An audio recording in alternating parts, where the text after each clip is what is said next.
Welcome to the lcg.org Living Church of God Feast of Tabernacles website. In this short introduction, we want to encourage you to investigate our 2014 feast sites. You may even want to attend one of them. This year we have 10 sites in the United States and 38 international sites. The festival covers a period of 8 days, and God's people rejoice before the Lord. On this festival website, you'll be able to find out more information about the many feast sites that will be organized around the world. You will find information on how to register to attend one of our many sites, and you'll be able to find contact information for our individual site coordinators if you have additional questions you would like to ask them. The Feast of Tabernacles and the last great day following are unfamiliar to many today, but they are actually a crucial part of the annual biblical holy days. It may be a surprise to you that God's true church has been keeping these holy days for centuries.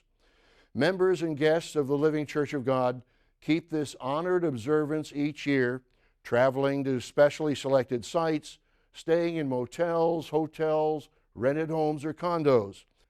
Feastgoers participate in daily worship services and family-oriented activities during the 8-day period. Free time is spent fellowshipping and sharing meals with friends and family, engaging in a positive vision of the world in the not-too-distant future. The Feast of Tabernacles is a 7-day festival occurring in late September or early October each year, which symbolizes the coming millennial reign of Jesus Christ. It is a harvest festival pointing to a spiritual harvest in the future when all mankind will finally learn the ways of peace. Many prophecies in the Bible point to actual events which will occur during that time. The prophet Zechariah says that after the final battle of this age, what is commonly called the Battle of Armageddon, the nations which fought against God will do something quite surprising. Notice, "And it shall come to pass that everyone who is left of all the nations which came against Jerusalem shall go up from year to year to worship the King, the Lord of hosts, and to keep the Feast of Tabernacles." That's Zechariah 14, verse 16.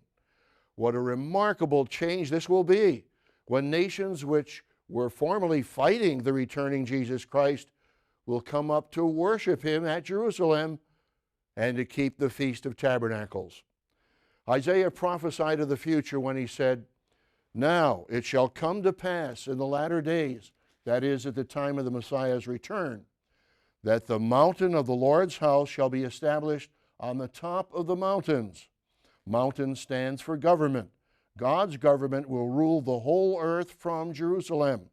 Verse 3, "Many people shall come and say, 'Come, and let us go up to the mountain of the Lord, to the house of the God of Jacob. He will teach us His ways, and we shall walk in His paths." That's Isaiah 2, verses 2 and 3. Today, the world promulgates many different ways of life based on man's opinions and theories, and the result is chaos, confusion, and death. But at the time of Christ's return and beyond, the way of life that your Bible teaches will be the way society and communities are regulated and governed. It will be a blessing for every man, woman, and child on earth. There will be peace on earth, and war will be a thing of the past. Notice, "He shall judge between the nations and rebuke many people. They shall beat their swords into plowshares and their spears into pruning hooks. Nation shall not lift up sword against nation, neither shall they learn war anymore." That's Isaiah 2 and verse 4. Nations today spend almost $2 trillion each year on preparing for war. The Feast of Tabernacles pictures a millennial period when people around the world will be taught to live without violence and strife. God will teach and enforce the way of peace on a humanity that is tired of war and destruction. Even the animals will live at peace with man and with each other. Listen to this inspiring prophecy in Isaiah, the 11th chapter. Isaiah 11, verse 6, "The wolf also shall dwell with the lamb.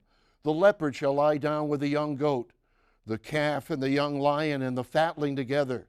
and a little child shall lead them. Verse 9, they shall not hurt nor destroy in all my holy mountain, for the earth shall be full of the knowledge of the Lord, as the waters cover the sea. Nations no longer fighting, and even the natural world at peace. This is the future that feastgoers rejoice in when they observe this wonderful festival. Messages are geared around what will it be like. Participants in the feast talk about how the world will be different and so much better when God's laws teach honor, integrity, and respect for one another God's way. Then shall the virgin rejoice in the dance, and the young men and the old together. For I will turn their mourning to joy, will comfort them, and make them rejoice rather than sorrow. That's Jeremiah 31, verse 13. Yes, trials and sorrow fill the earth today, but in the millennium, in the world tomorrow, all mankind will be filled with the knowledge of the glory of the Lord. Habakkuk 2, verse 14. And we will rejoice, we will dance for joy. Old men and old women shall again sit in the streets of Jerusalem, each one with his staff in his hand, because of great age. The streets of the city will be full of boys and girls playing in its streets. Zechariah 8, verses 4 and 5. Do you want to be part of that world? A world of peace, prosperity, rejoicing, the elderly watching his children play in the streets? It's not a pipe dream.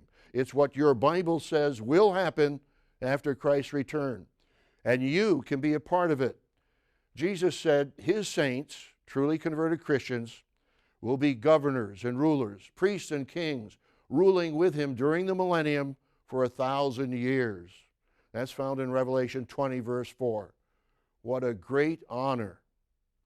The Feast of Tabernacles gives us this picture of a magnificent time for you, your family, your neighbors, and ultimately all mankind. If you are interested in learning more about the Feast of Tabernacles and the rest of God's annual holy days, request or download our free booklet, The Holy Days, God's Master Plan. And if you would like to learn more about attending this year's Feast of Tabernacles with the Living Church of God, get in touch with us. We'd love to hear from you. May God bless you as you seek to follow His way of life.